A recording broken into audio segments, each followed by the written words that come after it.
Oops.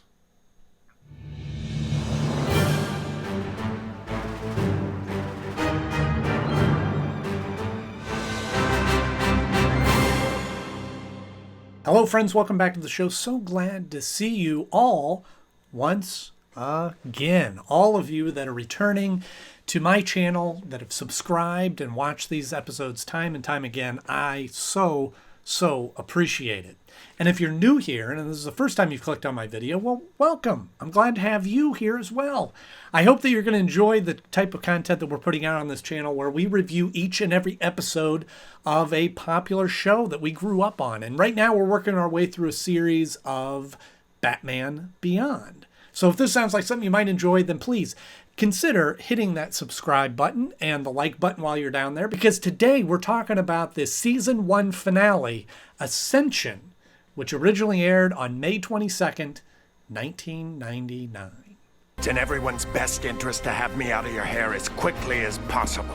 Well, we made it to the end of the first season. There's only 13 episodes, I guess. The two-parter at the beginning, Rebirth, is I did in one video. So this is the 12th video, but and it really goes out with a bang. We've carried the story through of Derek Powers becoming Blight and fully coming into his own in this episode, and some shifts in the Wayne Powers Corporation. But we'll talk all about that right after our 60-second Blight Bomb rundown of the episode. I'm going to give you a complete synopsis of the episode in 60 seconds or less, but I'll warn you right now, I'm a little confused about this episode, so I don't know.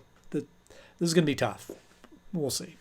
We see Blight himself at the docks overseeing stealing some goods. Batman swoops in and stops him, and then he goes back to his lab and he goes, "Oh, you guys got to fix this. I need more skin. I need to do this." And they're going, "Well, you're falling apart. I got to tell you, I got to take more drastic actions." And we see his son, who is running a subsidiary somewhere else in the South, I guess. And then he brings him in and is at a board meeting and goes, "Hey, I'm going to announce that my son is going to be taking over as the CEO of Wayne Powers." Everybody's up in arms about this, and his skin starts breaking. And then Terry sees this, goes, "Oh my gosh, Blight is Derek Powers. They're the same person." And then Blight, his son, is now taken over, and he signals, is trying to help his father, and his father doesn't want to do that, so he goes off in hiding. And then his son signals the bat signal to get Batman there, and Batman shows up and he goes, "Hey, I need your help find my son." And so he goes, "Okay, I'll do that." And he does that, and Bruce is going, "Oh, are you sure you're not just trying to get some revenge?" "Oh, I don't know." And then he finds this nuclear submarine where Derek Powers is hidden out because his secretary was still there. That's I told you. His secretary was still there, and so he finds him, and there's a final showdown and battle, and then the submarine sinks, and presumably with Blight in there, melted into it. And then we have Batman talking with his son, and goes, "Oh, you better keep an eye on everything because you may have created a bad enemy." What happened? We heard there was trouble. Well, we haven't seen Derek Powers in a while, or Blight, last couple of episodes, and he comes in for the season finale, and they kind of flesh out the story. That would be ironic because his flesh is melt. And we kind of carry his story through. We introduced him early in the first season, and we have a moment in this episode where it all comes together, where Terry realizes and Bruce points out that he was the one that helped create Blight, and Terry having that revenge because he killed his father. "Sure, I remember. I threw it." But we bring his story full circle. You introduce this character in Rebirth. If you haven't seen my review of that, you can click up here. And he's popped in here and there, and he's tied into a lot of the corporate-y sort of episodes.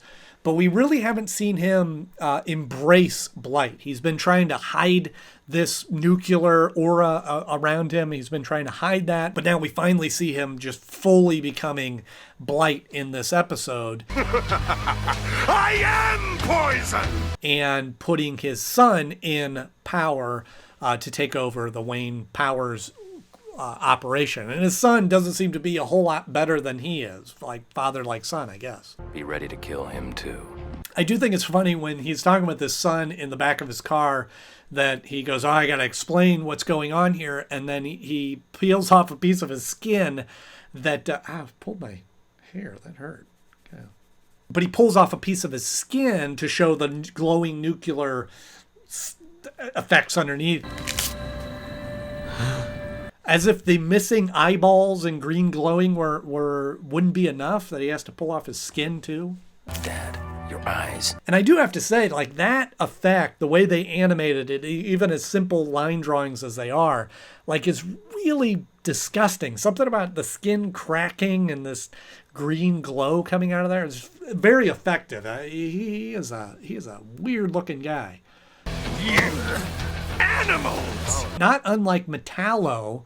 Again, you can see those episodes reviewing Metallo up here, but the way that they animate, like, the cracking of the skin just makes it feel dry and radiating. I said get rid of them! Dad. You know, we've dealt with this topic a few times, particularly in The Trial, I think it was, Batman the Animated Series. I have the review of that up here.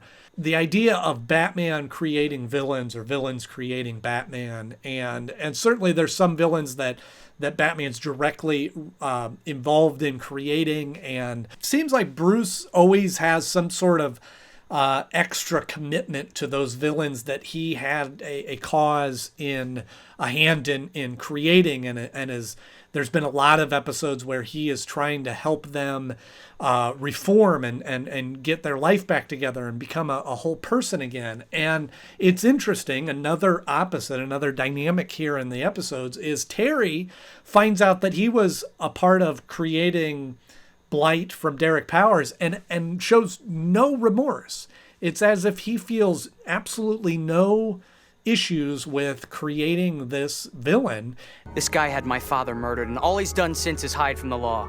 Well, no more hiding from Mr. Derek Powers. Now everyone can see what he is. And I think that's just so interesting that he thinks of it that way or handles that way. Derek Powers had killed his father, and I can't say I blame him. I mean, there's this guy shows no positive qualities. It's not like Two-Face that has this this duality of, like, still trying to be a good guy, but his alter ego is bad. It's like Derek Powers and Blight are both one persona, but they are both bad news bears. Bad people. You killed my father. Do you have the slightest idea how little that narrows it down? But I do have to say that, they introduced in Reform, I keep calling it Reform, Rebirth. They set up this story in Rebirth that Derek Powers sent these men to, that Derek Powers was behind the murder of Terry's father. And even in that scene in Rebirth was unimpressive, I guess, in the way that they presented it. And now that we're redealing with that story again in this episode of Terry being upset that his father's dead, and I don't know, for whatever reason, I'm not really invested into that story. Like, it feels kind of a throwaway. And I don't know if it's because there's such an emotional attachment to, the way that Bruce Wayne's parents were killed in front of him, and that kind of context, and that fueling him on this quest and this lifelong ambition to right the world of the wrongs because of what happened to his family, that there's just so much more weight to that. Whereas with Terry, it's just, my dad got killed. Well, I'm going to go get the guy who did this. And then we revisit it now, which is really just a revenge thing. But I don't feel the connection to it. I don't feel sorry. I don't want to say I don't feel sorry for him, but I just don't feel the connection like I do with Bruce Wayne's family. Except in my version, that help happens behind bars. And yes, we see that scene of Bruce Wayne's family getting killed a lot, and certainly that's getting wore out. But still, the weight of what actually happened there and what that did to Bruce Wayne, I just feel like is a lot more effective versus, and again, I know I said I wasn't going to do a lot of comparing. It's hard not to.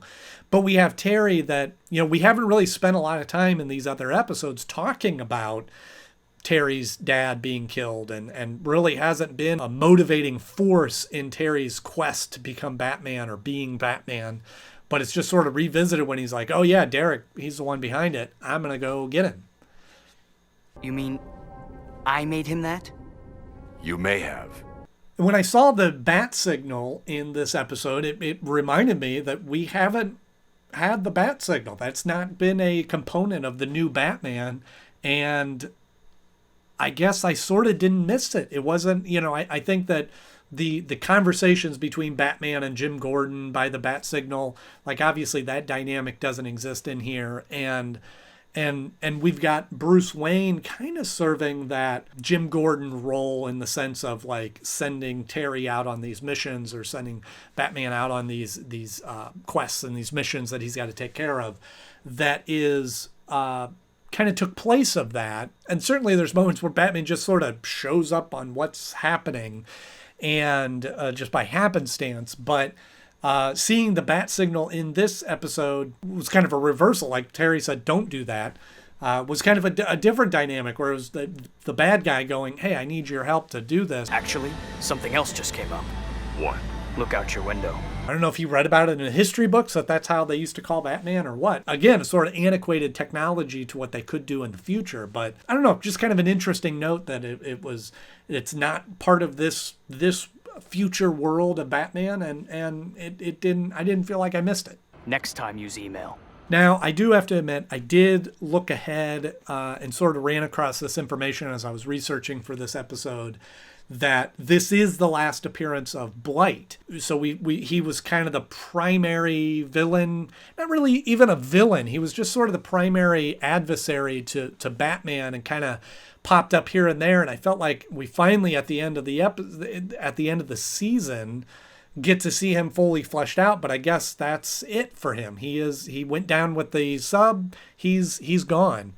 And I don't know if that was just they didn't feel the need to bring him back, or they intended on just having his story end with this. But at the same time, it's kind of neat that they kind of bookend the entire season with this one character, and he pops it up here and there. But yeah, this is it for him. And now I'm assuming that his son will continue to be the head of the Wayne Powers Corporation.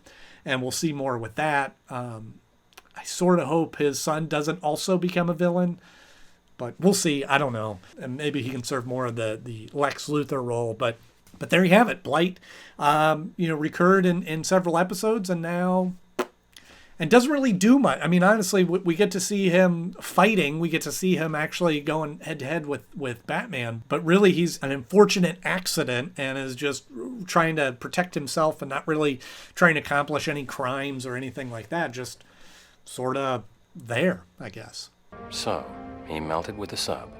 So when it comes time to rank this episode, it was okay. I mean, I feel like it could have been a better climax to the season. I'm glad that they sort of fleshed out. I keep saying fleshed out. That's kind of funny. Fulfilled this character that they set up in the pilot episode, that now we've seen it through to the end. I like what that character brought out of Terry, and we get to see some of that dynamics, but there isn't really much of a plot to this. This sort of feels like a stepping stone to get Blight out of the show and get his son set up as the new CEO of Wayne Powers. But other than that, there isn't really much of a story other than Terry fulfilling his motivation of being, seeking out revenge on Derek Powers. But other than that, it was just sort of a kind of an average episode. So for those reasons, I have it falling at the number 10 spot of my favorite episodes. Just below the last episode we've reviewed, A Touch of A Touch of Curari, because that one had like kind of a more sequential plot, and also had the backstory with Barbara Gordon, which I think elevated above this episode. But I do have this one still beating out The Winning Edge, because again, that one just felt like a placeholder of, we need to do an episode about drug abuse and about athletes using steroids. So here it is. So this is down there towards the bottom of the list in my favorite episodes. Now that the truth is out, let's get help. So let me know, is it just me, or does Powers seem like not less of a villain and more of just a hothead? More of just an angry guy that's upset that he has this condition? And or do you enjoy him as a villain? Let me know in the comment section below. If you enjoyed this episode, whether you agree with my opinion or not, just click that like button. And if you want to see more episodes like this, please hit subscribe, because I have new episodes coming out every Tuesday and Thursday. And next up, I'm going to be jumping right into Season 2 of Batman Beyond, so you don't want to miss any of those. As always, thank you so much for watching. I'm Andy Knode. I'll see you soon.